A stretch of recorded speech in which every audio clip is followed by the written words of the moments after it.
ఓం సాయిరామ్. శ్రీ సచ్చిదానంద సమర్థ సద్గురు సాయినాథ్ మహారాజుకి జై. మన ద్వారకామాయి సాయి కుటుంబ సభ్యులందరికీ కూడా సంక్రాంతి శుభాకాంక్షలు.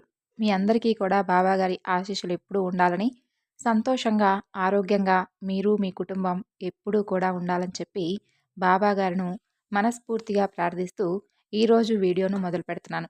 ఇక ఈరోజు వీడియోలో బాబాగారు మనకు తెలియజేయబోయేటటువంటి సందేశం ఏమిటి అంటే, అనుకోనటువంటి అదృష్టం నీ చెంతకు రాబోతుంది. కాబట్టి ఎట్టి పరిస్థితిలో కూడా వదులుకోకుండా ఒక్కసారి ఈ సాయి మాటను విని చూడు అని చెప్పి బాబాగారు అంటున్నారు. మరి బాబాగారు దేనిని ఉద్దేశించి ఈ సందేశాన్ని మనకు తెలియజేయబోతున్నారు అనేది ఇప్పుడైతే తెలుసుకుందామండి. అంతకన్నా ముందు ఒక చిన్న రిక్వెస్ట్ ఫ్రెండ్స్, ఛానల్ను కనుక మొదటిసారి చూస్తున్నట్లయితే తప్పకుండా సబ్స్క్రైబ్ చేసుకొని, వీడియో కనుక నచ్చినట్లయితే లైక్ చేయడం మాత్రం మర్చిపోకండి. అనుకోనటువంటి అదృష్టం నీ చెంతకు రాబోతుంది. ఇక అన్నీ కూడా ఎన్నో మంచి రోజులను నీవు పొందబోతున్నావు. బాబా, రోజులు, నెలలు, సంవత్సరాలు ఇలా ఎన్నో రోజులుగా గడిచిపోతూనే ఉంటున్నాయి. కానీ నేను మాత్రం నిన్ను అడుగుతున్నటువంటి నా కోరిక కానీ, నా సమస్యలు కానీ ఏ మాత్రం ఎలాంటి మార్పు వాటిలో రావడం లేదు. దేనికైనా కానీ ఒక రోజంటూ రావాలి. అలా వచ్చిన రోజు తప్పకుండా నీ ముందే ఒక గొప్ప లక్ష్యాన్ని నీకు పరిచయం చేస్తాను అని ప్రతిసారి చెబుతూ ఉంటావు కదా బాబా. మరి ఇంకా ఎన్ని రోజులు బాబా, నీ మాట ప్రకారమే నేను ఎంతో సహనంతో, ఓర్పుతో ఎదురు చూస్తూ ప్రతి ఒక్కటి కూడా నిన్ను అనుసరిస్తూ వస్తున్నాను. చాలా బాధగా ఉంది బాబా. అసలు ఏ క్షణాల్లో, ఏ నిమిషంలో ఆగిపోతుందో తెలియనటువంటి ఈ ప్రాణం ఈ రోజులతో పోరాటం చేస్తూ ఉన్నాం మేము. ఇచ్చినటువంటి ఈ చిన్నపాటి జీవితంలోనే ఆనందంగా గడిపేటటువంటి రోజులకైనా సరే నేను నోచుకోలేదా బాబా? ఇలా సమస్య తర్వాత సమస్య ఏదో ఒక రూపంలో నన్ను ప్రతిరోజు కూడా బాధిస్తూ ఉంటుంటే, అన్నింటికీ కూడా ధైర్యంగా పోరాడుతూ ఉంటున్నప్పటికీ కూడా నన్ను నమ్ముకొని నా మీద ఆశలు పెట్టుకున్నటువంటి నా కుటుంబానికి నేను ఏదో ఒక సహకారం అందివ్వడం నా బాధ్యత కాదా? మరి ఏమీ చేయలేకపోతున్నాను బాబా. నాకు పెద్ద కోరికలు ఏమీ లేవు. అవి నీకు కూడా తెలుసు. నువ్విచ్చినటువంటి ఈ జీవితం ప్రశాంతంగా నా అనుకున్న వారితో ఆనందంగా గడిపేటటువంటి జీవితాన్ని నాకు ప్రసాదించు తండ్రి. ఇదే కదా నిన్ను నేను అడుగుతుంది. అంతకు మించి ఇక నాకేమీ వద్దు. ఇందుకు నీ నుండి నాకు కావాల్సింది ఈ ఒక్కటే. ఏంటో తెలుసా? నిన్ను ఎప్పుడైతే బాబా అని పిలిచి నీ వేలు పట్టుకున్నానో అప్పటి నుండి కూడా ప్రతి క్షణం నా వెంటే ఉంటూ నన్ను కంటికి రెప్పలా కాపాడుతూ వస్తున్నావు. నేనందుకు కాదనడం లేదు. నేను ఎక్కడికి వెళ్ళినా అడుగడుగునా కూడా నీ రూపం నాకు ఎదురవుతుంది.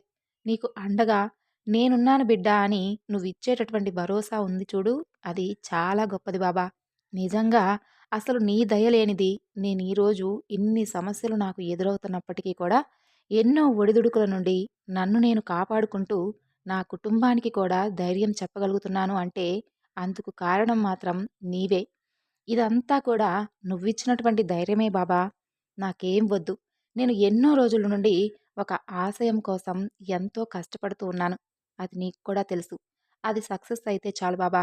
నాలాంటి వారిని నాకు చేతనైనంతలో తప్పకుండా నేను ఆదుకుంటాను.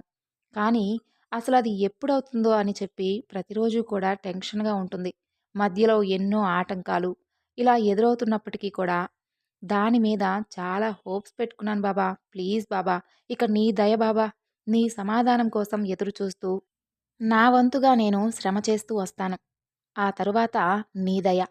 చూడు బాబా, ఇక నీవు ఎలా రాసిపెట్టి ఉంటే అలాగే జరుగుతుంది అని నీవు నన్ను అడుగుతూ ఉన్నటువంటి నీ ప్రశ్నకు నా సమాధానం విను బిడ్డా.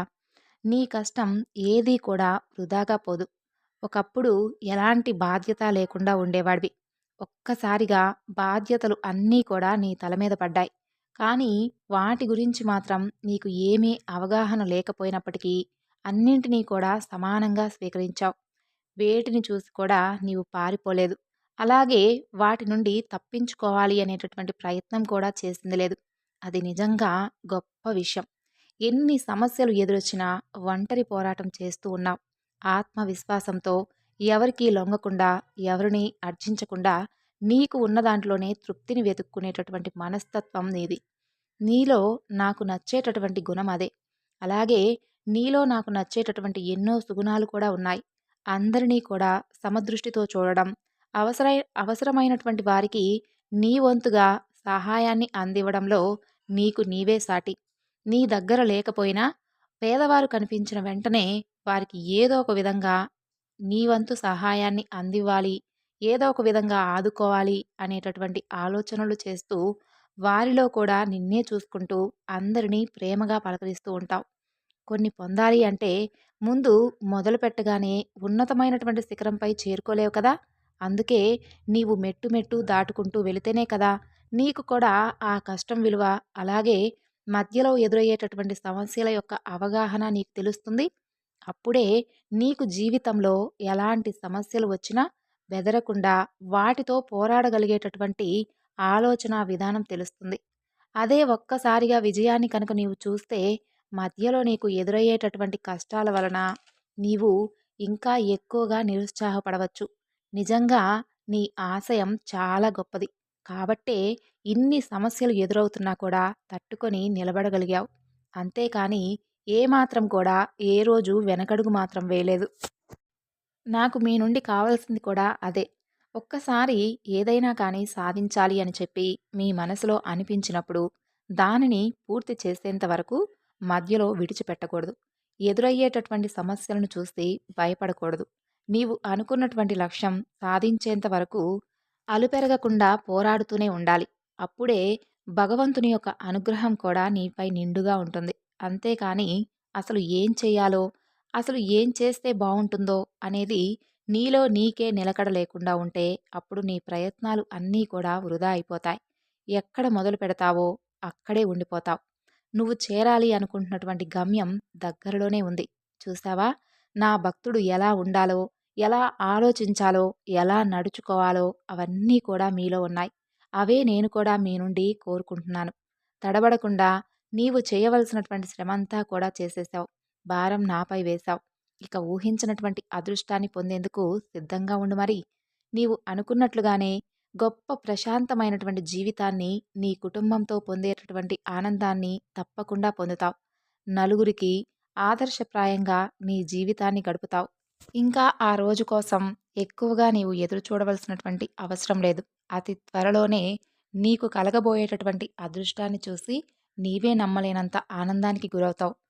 నా ఆశీస్సులు ఎప్పుడూ కూడా నీకు, నీ కుటుంబంపై నిండుగా ఉంటాయి. సదా నీ వెంటే ఉంటూ నిన్ను, నీ కుటుంబాన్ని రక్షిస్తూ ఉంటాను. సంతోషంగా ఉండండి. సో విన్నారు కదండి! ఈరోజు బాబాగారు చెప్పినటువంటి సందేశం. ఈ సందేశం మీ అందరికీ కూడా నచ్చింది అనుకుంటున్నాను. నచ్చితే తప్పకుండా మరికొంతమందికి షేర్ చేయండి. మరొక చక్కని బాబాగారి సందేశంతో మరలా కలుసుకుందాం. అంతవరకు నమస్కారం. ఓం సాయిరాం. సర్వే జనా సుఖినో భవంతు.